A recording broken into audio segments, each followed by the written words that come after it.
Hello, my name's Charlie Winston, and this is my podcast called As We Are, which is inspired by my most recent album, As I Am. It's discussions with people who interest me and inspire me. Some of those people you may know, but others you may never have heard of. But that's not the point, you see, because I'm simply interested in people.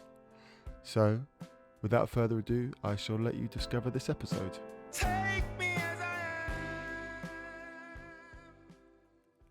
Stefano Lentini makes music for film and television.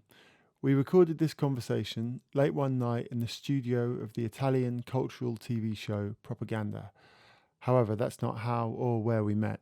The last time we worked together was on my album As I Am, where he helped me with arranging and recording a 50-piece orchestra. For those few days, I was hosted by his lovely family in the house just outside of Rome. It was an experience that I won't forget and one which solidified our friendship. So here is our conversation. Enjoy. Stefano. But you can say Stefano. It's okay. It's okay. I always thought it was Stefano. But anyway, how did we meet? We met 5 years ago or 7 years ago. Well, actually, we met for the first time at my birthday party. 16th. Yeah, actually. My birthday party was the first time that we properly met, but we'd been working together before then. And I think it was 2015 or 16. 16 maybe. When you first wrote an email to, I guess, my manager. Yeah, I think so. And how did that happen? Why did you... This is a good story because it was a good moment in your life when you needed... I remember exactly how I can decide to contact you. Yeah. Because firstly, I loved your album Hobo. Yeah. So I was listening to your music since 2009. I discovered the album on a review on the Q the Mag. Do you remember Q the Mag, the English? Yeah. I totally fall in love for that magazine, and I subscribe from Italy. So each month I receive that album, and I discover lots of music. And so maybe I discovered your album there, and many years later, because I think it was 2016. It was Sunday. I was working on La Porta Rossa, and I was thinking about create a special main title song. Also, if the series don't have songs in the soundtracks, because the music was the music that I was developing for that series was very dance and symphonic and rich in a symphonic way. But I was thinking about to create something different for the main title. And it was Sunday. I was on the sofa in a house in Rome when I lived with my family, and I was listening on Spotify with my daughter, your music, and I found something about maybe a cover of I don't remember the name. Sorry, the lady who died at 27. Amy Winehouse. Yeah, Amy. Oh, no. Amy. I was maybe you made a cover, amazing cover. Oh yeah, I did Back to Black. Sorry. Okay. And I was listening to that song and I say, wow, Charlie, it's perfect for the song of La Porta Rossa. Yeah. Yeah.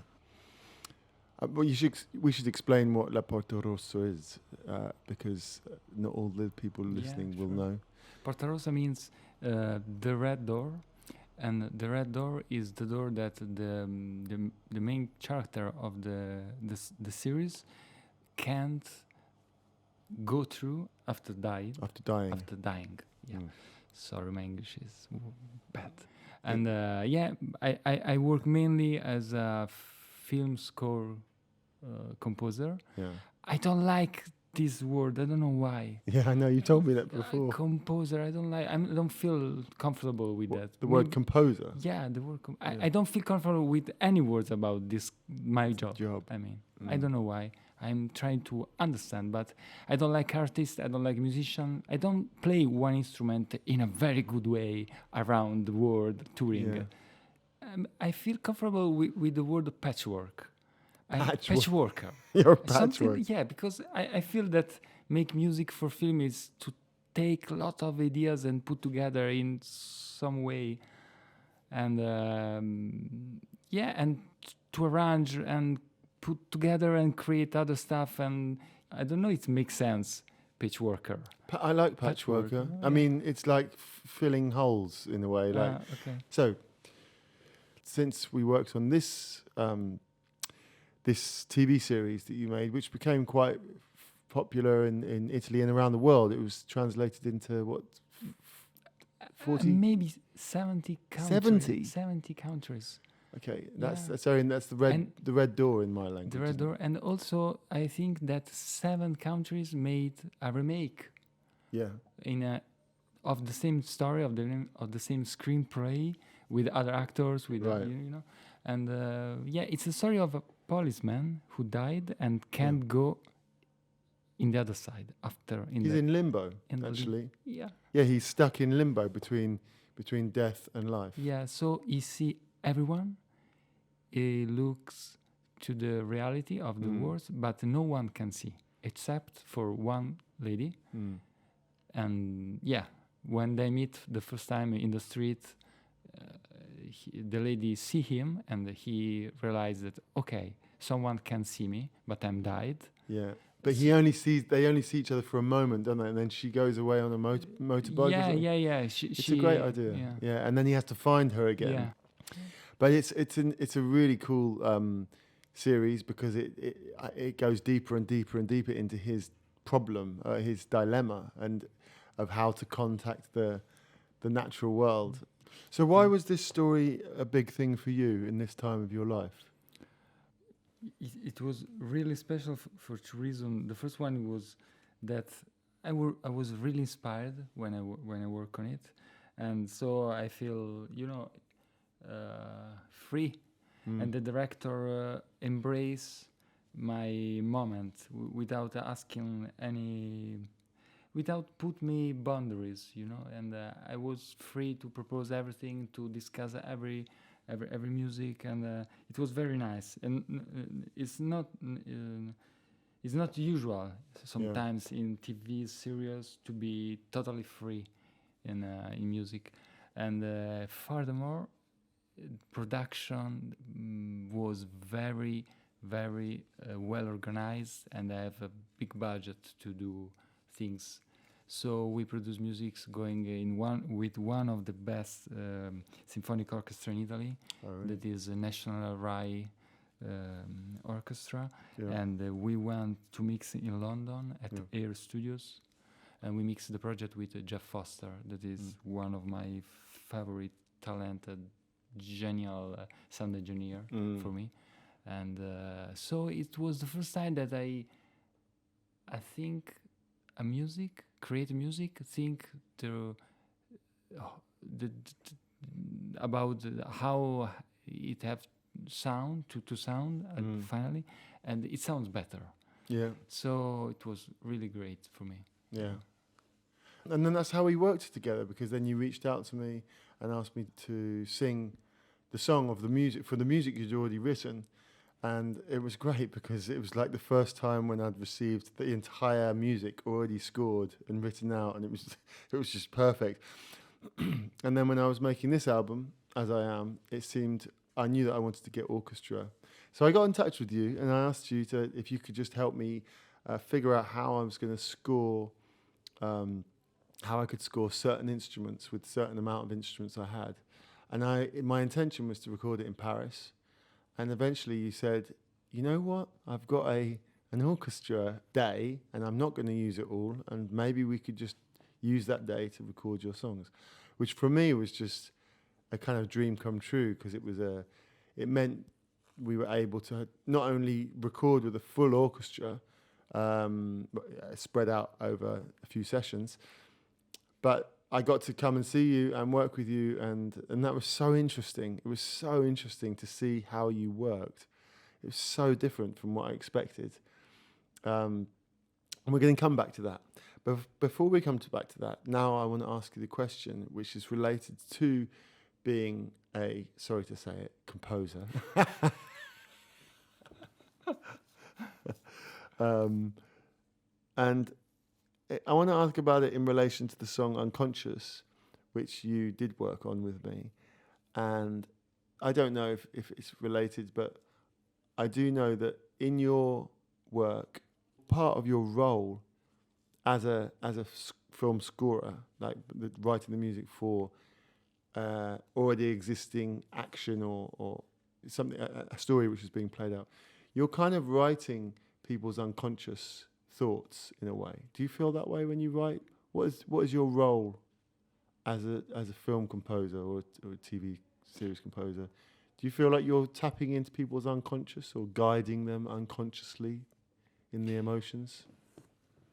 Ah, wow. I think the concept of unconsciousness is one of the greatest concepts that maybe, I don't know, Jung created or Freud, but I prefer the approach of Jung in a sense. And I think it's as a keyword of everything, because also music and creation is, I think that when music works, it's because it's unconscious in a way. When things works is because it's unconscious. When you decide, when I decide, when I use brain, when I organize a plan, things works. But there's no mystery, there's no magic. Magic. Magic. Yeah. Something. So doing a soundtrack for me is a moment of unconsciousness. Yeah. Because in the 5 minutes in which I created the theme, on which I created the main idea, I know that this must happen without deciding anything. And it's danger for me to try to control. I know it, because now I try different projects and I try different approach, and sometimes I'm nervous, sometimes I need to find something. But I know that when I don't think, when I just take an instrument and play and make my patchwork, it works. Yeah. So I think I know that also that this managing this kind of music for films is like to have a magic wand in the hand, because I can create something and tell you something to the public, to people, and guiding them in one direction, to telling something that images don't say. And so I'm also very respectful of this kind of work, because I don't want to be just clever. Because in music you can be clever, be smart. We know how to create tension. We know how to create happiness with music and every kind of emotional. Because we have an archive in music of great composers that have created this kind of music. So we know lots of clever way to get the same emotion. I don't like to do that, because I think it's like a shamanism. Shamanism. I have the privilege to have this wand in my hand, and I want to use well. So I want to be honest. Yeah, of course. Yeah. Absolutely. It's and the only way to get to that honesty, I guess, is by finding the magic in the unconscious mind. Yeah. And that's not always obvious in the conscious mind. I think that's what fascinates me about the unconscious, and I've only come to it because of certain situations in my life, which were more physical, led me to indulge in the unconscious as a means of looking after myself. But I find it absolutely fascinating how there's this entire world operating constantly that we're totally unaware of. And I think most people don't think about it and don't know how it works or what it does, but it's so powerful, the unconscious. And you really respect it when you do think about it in terms of, I think, especially in film music, in music with it to drama, because you can watching a film. Sometimes I've watched a whole film and not realized how good the music was because I didn't even pay any attention to it. And usually the best music in a film or a series is the one that you don't even notice. It's just doing exactly what it should be doing. It's serving the purpose of being there to create an emotion in you without you being aware of that emotion. Would you agree with that? Yeah, I agree. I mean, I also think that it depends from the project, because there are some projects that they are very musical. Yeah. For example, La Porta Rossa, the Red Door, is a concept really musical. I mean, the director think about the shooting, about the scenes, thinking about music. He want to talk also with music. In this case, music is more important than the case in which it's just work. But I agree that sometimes it have to just work, and it's like other words of the characters. So I guess it's just about where we place our focus, and it's about for why you want to focus on something. For example, breathing. When we're going through the like now, we're not consciously thinking about breathing, but it's happening, and we have to make it happen. And sometimes I've found when I have to become conscious of breathing, it suddenly seems quite complicated. Like, when do I stop breathing in and start to breathe out? And am I breathing enough? Am I breathing in enough? Am I breathing out enough? And it's a bit of the same thing. You can focus on it. It's called the parasympathetic breathing. Certain states or functions in our body which are sympathetic, and some which are parasympathetic. And this is a parasympathetic one. And I find that what you're talking about is a similar thing, where you can, as a director and a composer, you can choose to put it at the front, and like a pop song that comes in, but it doesn't even have to be pop song, but the music can play the part of the main character in a way. And other times it's just there and you don't realize it. It's a ghost. Yeah, like in your film. maybe these unconscious happenings are just natural. Yeah. And we have a brain to see it, to think about it, but maybe it's just what happens in life. Yeah. So I think we need to embrace it, and to feel the natural of it, the naturality of it.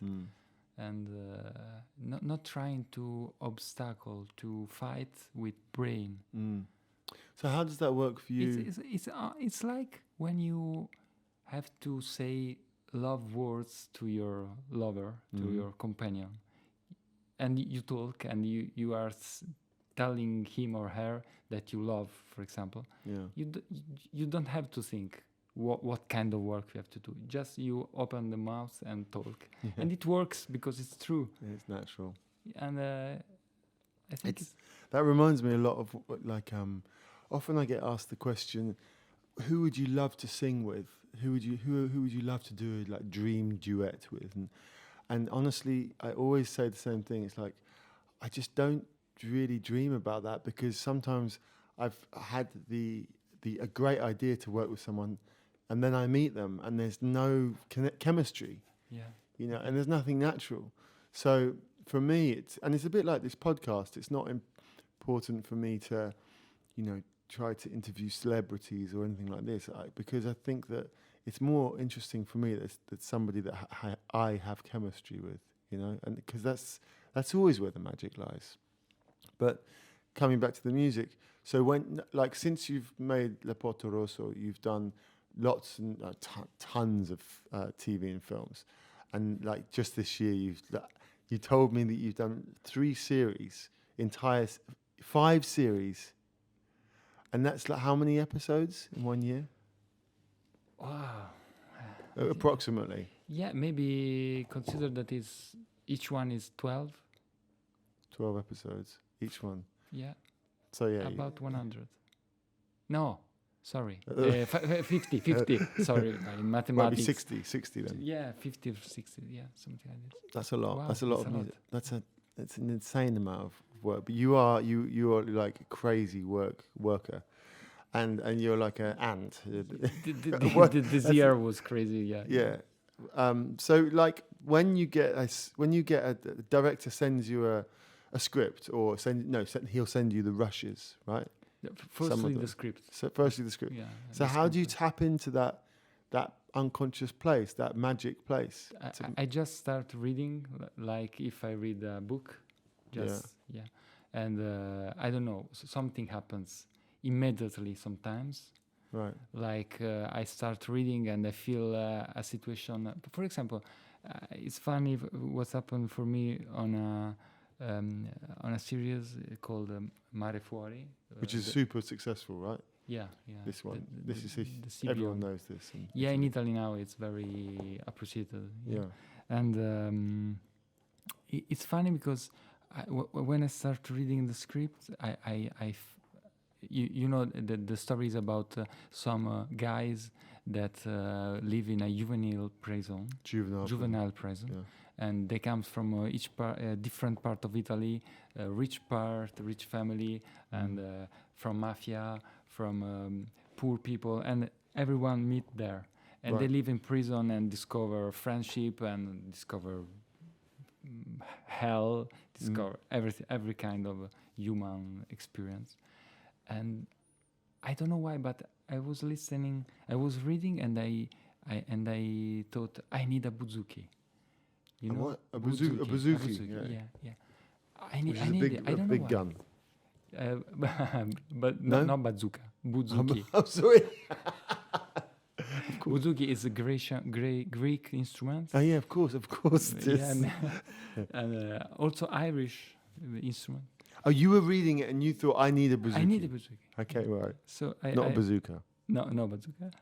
And I just bought it from a guy in Rome, and I take it and tune it and start playing, and it was one of the theme of the series.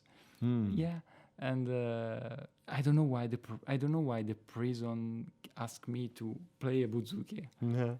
I don't know the relationship between that instrument, but it's something that happens. Right. And so I guess it's being fed a story. I mean, we're animals of stories. We need stories. I mean, I think that's the most, for me, the most interesting thing about humanity is that we're hungry for stories. Yeah. All the time. That's what we feed off.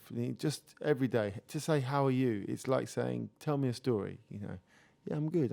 Well, I woke up, I had a bit of a difficult night's sleep.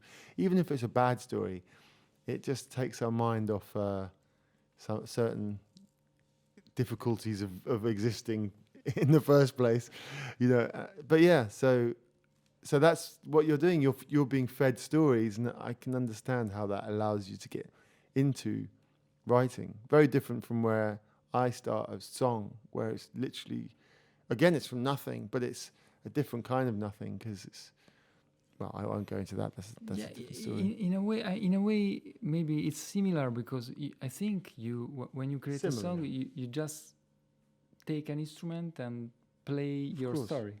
Yeah, exactly. Yeah. And you look at and often you're looking for a story. Yeah. Looking for a story to tell, and there's always one there. It's just a question of opening up, really. Yeah.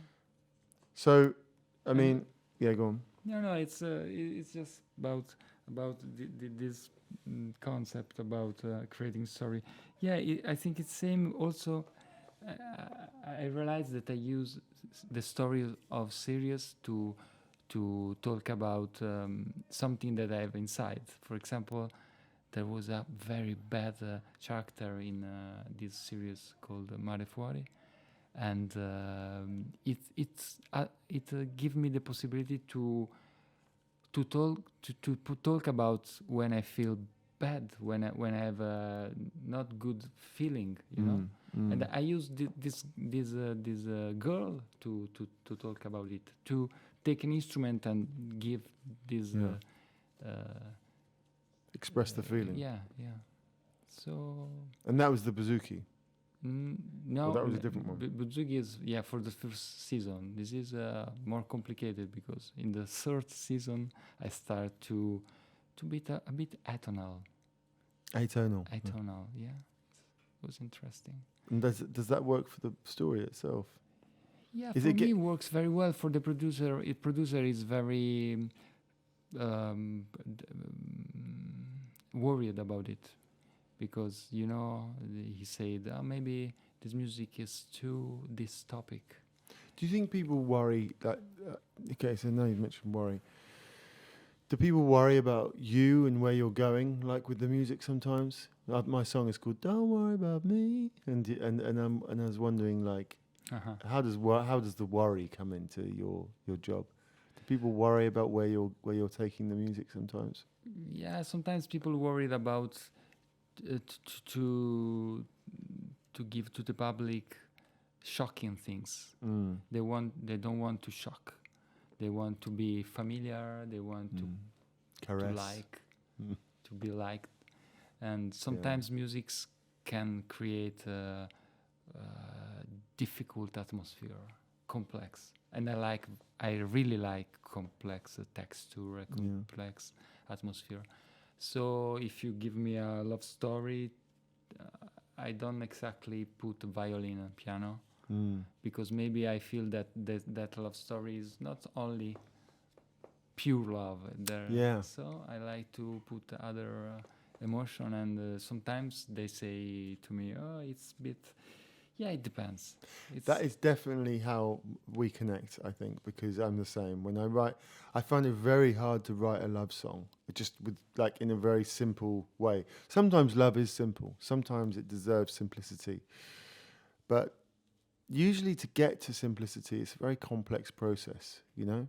I mean, it does. We have to go through all these kinds of different levels and different decisions that need to be made to get to just a pure round red ball, you know, like a tomato, you know? Yeah. Tomato is such a beautiful thing, simple on the outside. You cut it in half and it's so complex on the inside.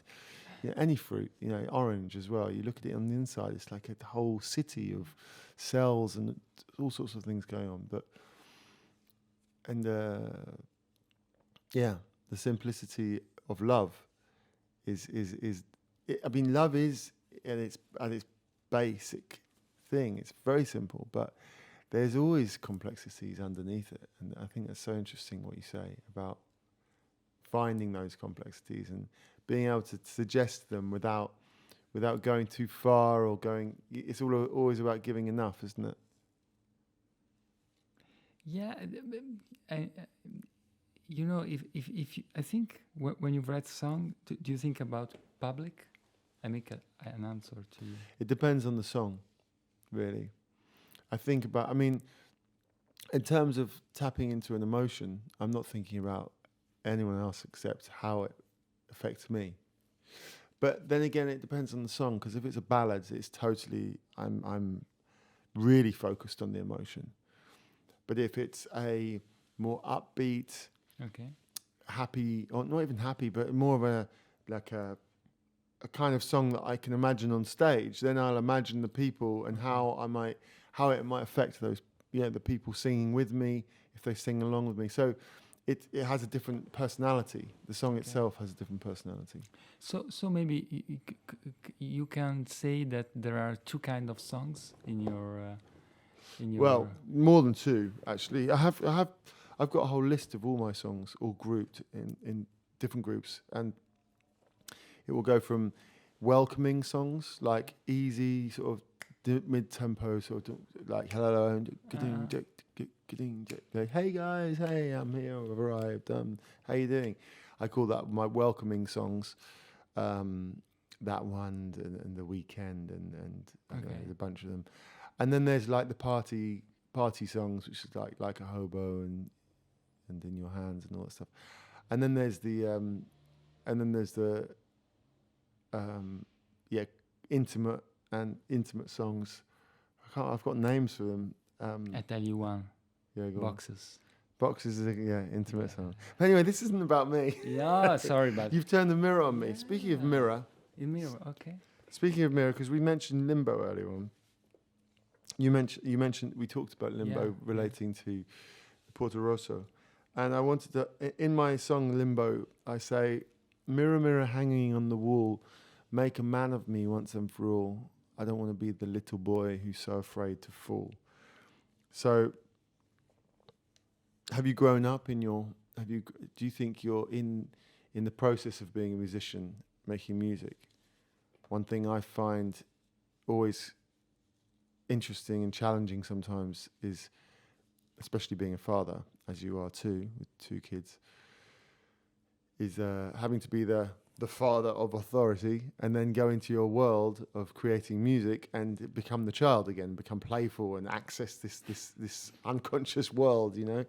Yeah. Like, how do you manage between those 2 places? Is it simple for you? Yeah, I think it's quite natural because... but I have to say that when I work in studio, I'm alone, so I don't have to... I feel comfortable because I'm in my natural, in my natural room. Yeah. It's like my room when I was young with my guitar, my bed. Yeah, well, you should explain as well. Like, your house is a real family home where your brothers and your mum, your uncle, used to live in the house where your studio is. You live in like an hour's drive out of Rome, where you have your home with your family, and now you have the other home which you've now taken over as your studio. Beautiful place with great grounds, lovely gardens. It's pretty beautiful, and I really enjoyed staying there, doing the project as I am. But it's so interesting to how you've organised it. It's very, very well separated between your family life and your studio life. But you've also got these huge dogs as well. Yeah, which huge. They are enormous. I mean, they're like Southern Italian dogs. Yeah. They are shepherd. I was totally freaked out when I arrived at like 11 o'clock at night, and I felt like there was a man crawling towards me very fast because I couldn't see. And amazing dogs, but they're protection for you, aren't they, as well? Yeah. In country, I think it's necessary to have this kind of protection for child, for everyone, because in the night there's no one for hundreds of meters, so it's useful. Yeah, they are always with you to listen what happens around, and they help if something happens, someone arrive. It's like... do you think your family and you feel safer to have them? Yeah, absolutely. Yeah. So you had to train those dogs, didn't you? Sorry? You had to train the dogs? Yeah, I train a bit just to create a relationship with them. Yeah. Since they were young, to work together in the garden and to listen to me when I ask to come, something like this. Yeah. It's amazing because they suddenly get just randomly start barking. They really know that they are protectors of that territory. Yeah. I'm talking about protection because of the it's related to my song, Overprotective, and I do wonder with. I mean, for me, I'm thinking about it in terms of, in the song, it's a kind of about children, about overprotecting ourselves, and we can get overprotective. But in your case, it's actually a real necessity, isn't it? Because you told me the story that in the countryside, there's also a lot of people who will go out into the countryside and deliberately try to break into places, and it happens a lot, right? And yes, it happens to me. Happens to my neighbor. Happens. I mean, actually, they can't go in the house. Actually, because I have one dog at the time. yeah. But so yeah, it happens. So it's something that you have to consider when you live in this kind of place. So dogs and help to be, Yeah. to feel secure. Yeah. You know the song Exile because you worked on it. Yeah. So, you once told me that film composing wasn't your original intention. Well, my intention actually was make albums. Making albums. Yeah, To making produce. to record and make albums, because I think I fall in love when I was young with an album of Alan Parsons' project. Mm. And I was very young, and I felt something like, how can human being create something like this? Yeah. How is possible this complexity, this sound? I mean, I was maybe 8 years old. I don't know anything about music, but I just listened something very special. I think it's dependent from this, because from that moment I start to listen albums, and especially concept albums. I like when things develop in a way and tell a story. Yeah. Something like. And so yeah, when I was younger, I have bands. I play metal, folk music, classical music, it's any kind of. And my idea was my dream was to make album. And now maybe I use soundtracks to do it. So how did you find yourself? Let's use very, very delicately the word exiled into making film music and not making albums. Well, it was by chance, because I just at the time I was playing with a band that was working as a sound engineer, and a friend of mine. Okay. Sorry,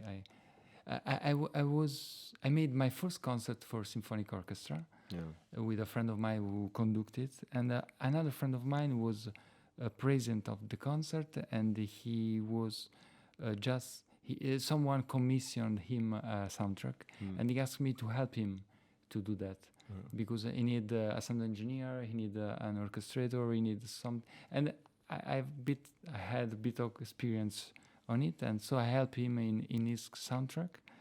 So I signed my first contract in this world, and from then I have the opportunity to propose my music for other projects, and then everything starts from there. So it was something that you were already interested in doing. Yeah. I feel very comfortable with this kind of stuff, because I love orchestras. Yeah. And also come from experience of heavy metal band and rock band and pop band, so I can manage instruments and play different things, and it was easy for me to make mock-up and make demos. And I record since I was very young, because I started recording with a tape recorder in house from hi-fi stereo of my father, and I put a headphone as a microphone on the guitar, because no one knows, but a headphone has the same working system of the mechanism of the microphone. Yeah. If you put not in the output but in the input, it works as a mic. Still works, yeah. So I made this kind of recording. It's just a drum for vibrations, basically. Yeah. So I start to record with the headphones. With the headphones, and then with a 4-track multi-track recording. And then I bought a tape recorder with 8 tracks, and then arrived the computer, and everything was possible suddenly. Yeah, it was amazing. Thousands of tracks. Yeah. The world of Pro Tools, where you just get lost in hundreds of tracks. And I some years ago I met the sound engineer of Hans Zimmer. Yeah. And he showed me session in Pro Tools of songs from Interstellar. Okay. And there were 1,000 tracks inside. So I thought, okay, I don't have to put limit to my number of tracks. Right. And that's why my sound engineer gets crazy when I record soundtracks. It's got so many Yeah. microphones. Yeah. But that's the thing when I saw, so like I wrote the parts for the orchestra on the songs in my album As I Am, and it was for Unconscious, Exile, Limbo, and This Storm Too Shall Pass. Yeah. And I sent you all the scores, and I thought that you would be. I imagined you receiving the scores, reading through them and saying, "Oh yeah, maybe we could change this note, change this note," and then I arrived at your house, and everything was in MIDI, like everything. You transferred the entire score into MIDI, which for people who don't know what MIDI is, it's basically making ones and zeros out of sound, and you convert that into computer language, which is really just like ones and zeros, really, and it looks like Tetris.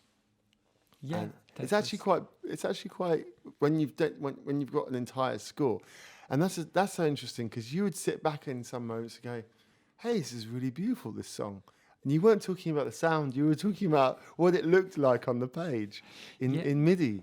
And you'd you'd be able to analyze the quality of the score by how it looks in the MIDI thing, which I've just never seen anyone do that. Yeah, actually, I use MIDI as a bricks of a big wall, of a big patchwork. I mean, that's there we go again. yeah, that's the same that I think composer that works with paper do, looking to a score. They see on to the note, but I learned to see to the MIDI files and to read it to understand also the way in which an orchestra can perform it. I think it's very important when you have less time and you are in a hurry. You have to record so many tracks, and you have to give them something that it's easy to perform. Yeah, This is a part of this work because you have to have a good sound. So they have to play well and comfortable, and so it's. I just couldn't believe the amount of attention that you gave to every single brick, where it was crazy. And then I thought, wow, this guy, I don't know how he does what he does. It was like literally taking a toothbrush to a horse and brushing every little thing, just saying, let's make sure there's not any lice or any dirty bits. And it was amazing because what I learned from this session with you at your house before we then went into the sessions with the orchestra is essentially that moment in time when you are in the studio with the orchestra, it can be so short-lived that if you're not fully prepared for that moment, then it can all go like shit hits the fan, and you don't have a plan B. So I realized it's all about creating yourself like a foolproof situation where you know exactly not only what you want to do in plan A, but then if it doesn't go well, you have an alternative. That's also important, isn't it, for you when you get into a studio situation, is to be able to kind of know what you could do if things don't go the way you expect. It could be very frustrating to work with orchestra because you have 40 person, maybe 50 sometimes, and they don't know anything about your music. They received a piece of paper in that moment and they have to record, and you have 10 minutes to record 2 minutes of music, and you have to hurry up. And you have to give them a perfect page, and it's crazy because you have not time to explain what you have in mind. You have not time to explain anything about music, and you have just to write on the paper piano, forte, crescendo, or all the dynamic symbols that you have to use to talk with them in this way, and they are really skillful to understand what you write well in the page. So it's a very important path in the recording production to do that.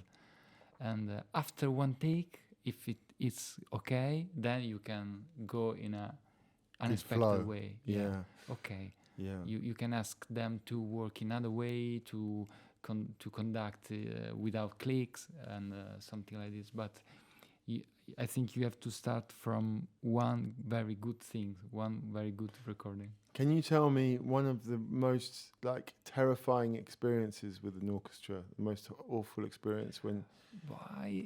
Did it ever happen? Yeah. I have one. It's not so terrifying, but in a way. I mean, were you? Yeah, go on. Yeah, because some years ago I was in Turin with this orchestra of Rai National Symphonic Orchestra, one of the best in Italy. You know, the musicians are great and the sound of the orchestra is amazing, and they play in auditorium with a great reverb. Right. And the sound is, and we are recording with. I was with my conductor, and I was in a control room during the recording. And the last days he had to come back suddenly for a family reason to his house, and I have another session with orchestra, but I have not conductor, so I go to conduct them. Wow! And this is the first time that I feel that I listen them to be a bit untuned. Out of tune. Out of tune, yeah. Right. And I realize, okay, I'm not a conductor. Okay. Okay. You know, orchestra feel who you are. Feel if you can move your hand to talk exactly what they have to do, and if you are not so great, they don't play in a great way. Yeah. So yeah, it was also a discover. It's a humble discover for me, because I realized that I have to focus on the other part of the music. But how did you get yourself to the end of that moment in time? It was embarrassing, you know, because I had to tell them, okay, I'm sorry, I'm not a conductor. Please help me to record well, because it's difficult for me. I feel nervous. You play Rachmaninoff, you play Schubert, you play Mahler every day with the best conductor in the world from all over the world, and so now it's me and. You know, please, and so you're just honest with them, you're true. Yeah. It's the only thing. You showed them something human, and then they can realize that you're just. I try to be honest, and there was another happening that happened to me during a shooting, because for La Porta Rossa, the second season, the director asked me to conduct the orchestra for the shooting, and so I was very well dressed with a black dress and in a opera theater with the orchestra, and I conduct them with a playback. So for hour we very it was funny, but at the end the director, okay, Stefano, please conduct really or now the orchestra. Oh my gosh. Okay. I was talking with the first violin. Please help me. What should I do? What? And he said, okay, let's try to move your hand in this way, the shoulder in this other way, and feel comfortable with this. Okay. I push away all nervousness, nervousness, and I start conducting really, and they play Verdi. That I arranged for I arranged the part of La Traviata for this season, and it was amazing because I feel they were connected to my hands. Wow! And there was the public in the because the opera was full of public because we are shooting. Oh wow! And at the end they start to applause. Clapping hands, and wow, it was very. So in fact, what you're sort of saying is that you then, I mean, you made a conscious decision to put away all your nervousness, and that put you more in tune with the situation, and therefore the orchestra was more in tune with you as the conductor. Is that when you? Because I was thinking about what you said. It was the first time you heard them being out of tune in that session, and it because you were probably shitting yourself. You know, Yeah. you were super nervous. Yeah, yeah. But if you can try to get beyond that, maybe it's about communication, isn't it? It's about just communicating something. In a way, when you have 40 people that are playing the music, you can also just move slowly your hands, and it's enough because they have paper, they follow the time, and if you go just the tactus 1, 2, 3, they can play without. But if you're nervous and you start to play everything to make a real conductor, like move your hand, Doing the theatre. it doesn't work. Yeah. It's amazing. But you never had a big moment in your as the composer standing in this recording studio listening. You never had that moment. Sorry. Well, as the composer, you know, have you ever had it when you've arrived at this session and they just don't play what you thought that you would hear, and then did that happen? Yeah, it happens that sometimes that nothing works. There's no sound, there's no feeling, there's nothing. And is that painful? Painful. Is that a moment of panic? Because you've obviously put so much into that. It's panic because I have this day, maybe this 6 hour to record everything, and for a TV company. Yeah, for TV company, and I have a lot of pressure about the budget, about the responsibility to deliver everything perfect, because I like to deliver everything perfect, and it's very it happens to me, and so it go on. Yeah, and it also difficult to manage sometimes, because you know that in the orchestra maybe you have 40 elements and 38 are perfect and 2 are not so good, and maybe these 2 are going to destroy the perfectionism. And what shall I do? Should I say them okay, let's go away? And it's hard because they are musicians. They are maybe they are just head cake that day, you know. And a bad day, yeah. Yeah, and I learn that in that case you have to work more hard to get what you need. And in this case, I talk to the contractor of the orchestra, and he asked me, okay, let's talk again with the conductor. Let's talk with the orchestra, let's explain what you need, and let's see that at the end you will have what you need. And it was exactly what happens. So panic wasn't the right way to manage this kind of situation. Yeah. Do you work really hard, and you do, I mean, since I've known you, we've had calls sometimes. I'm like, hey, Stefano, how are you? You're like, it's crazy. I'm just like, I'm constantly working. But I mean, but you've got a wife and 2 kids as well, and then, you know, how do you feel there's a good balance with being able to be a family man? Yeah, I mean, firstly, I have to say that I completely changed my working hours with the family, because before having a family, I work in the night. I work. I love to work in the night. I start working at 9 p.m. and I finish at 10 a.m. But with the family, naturally, this totally changed. So my working hours now are quite normal. I mean, sometimes I have no Sunday, I have no Saturday, I have no holiday. This happens, and it's something.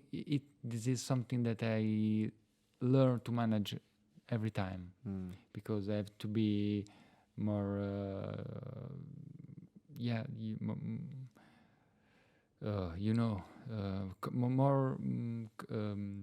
More conscious about the life.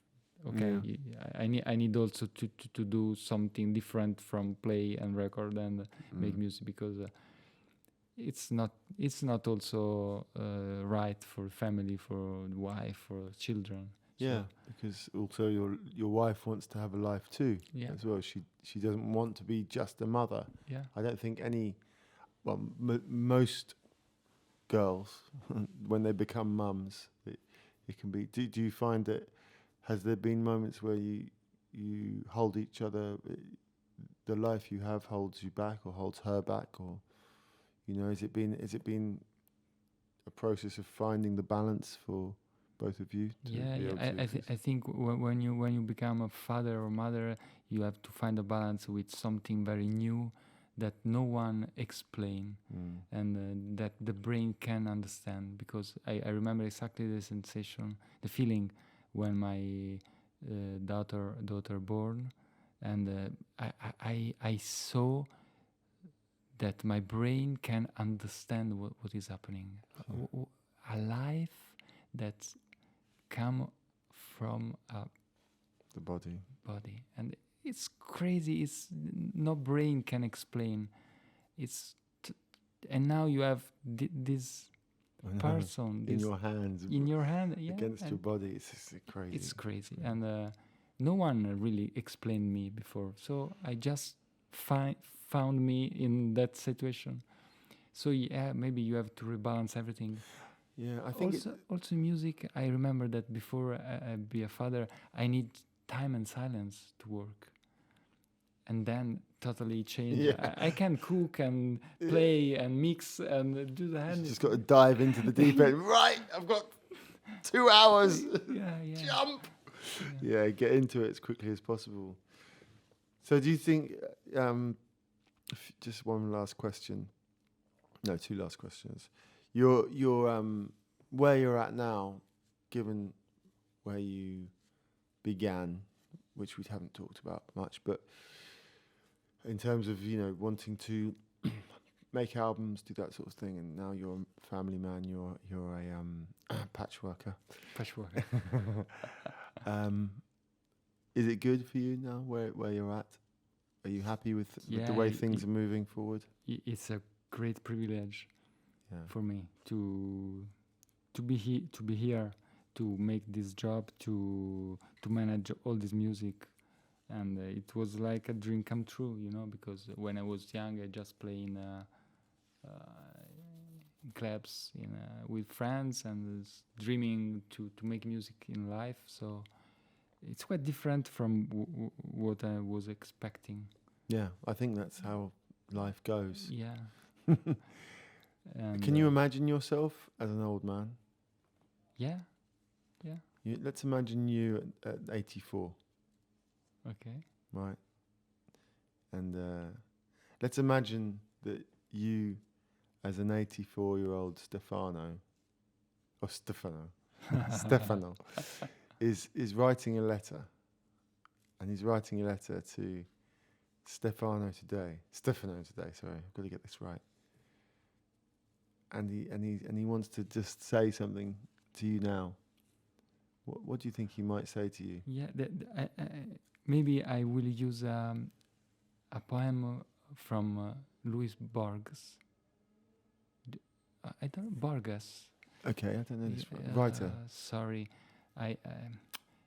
Borges. Yeah, Borges maybe. Okay. Borges. And I don't know. he talked about this, and it was amazing because he said if I was young now, that I'm very old, and I see that I have to die, and my life is at the end, maybe I would risk more. I would dress less.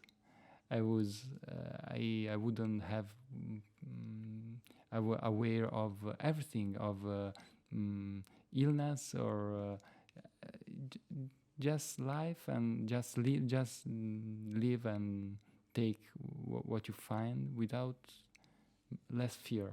Yeah. And take it easy. So is this what you're saying?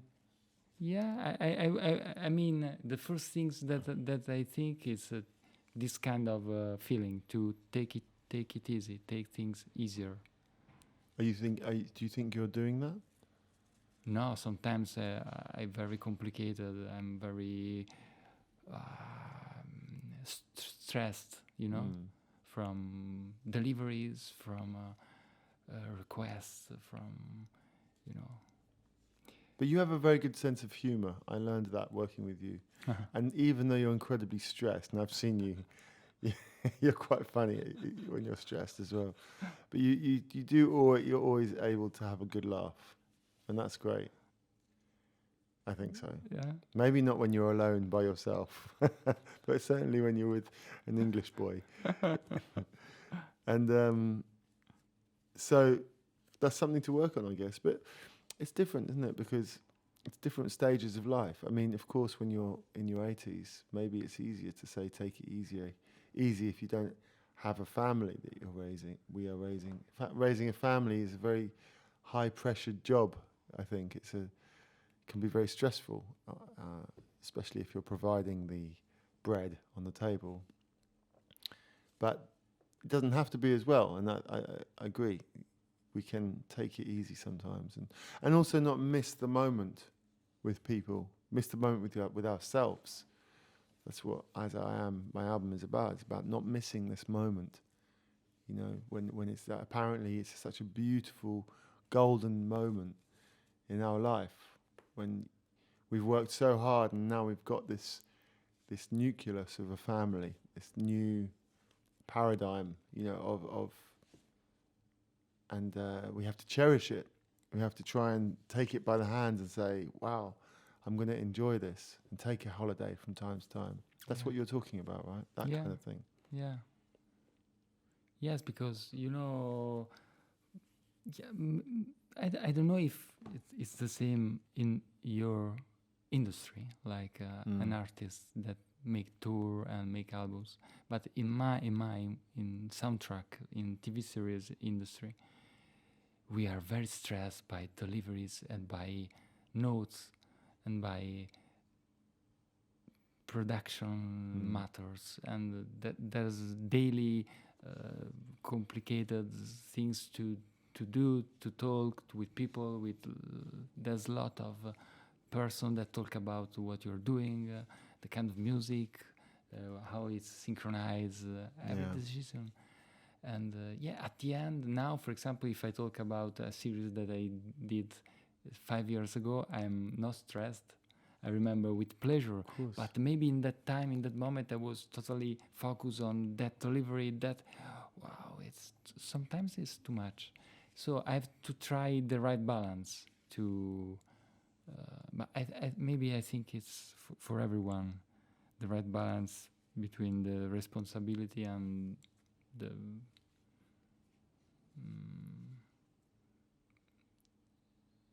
pleasure to stay where you are and to live your moment, and remember that maybe we don't have to go in a place, but we have just to stay here and enjoy. Exactly. I think that's a good way to end this conversation. Thanks, Stefano. Yeah, thank you.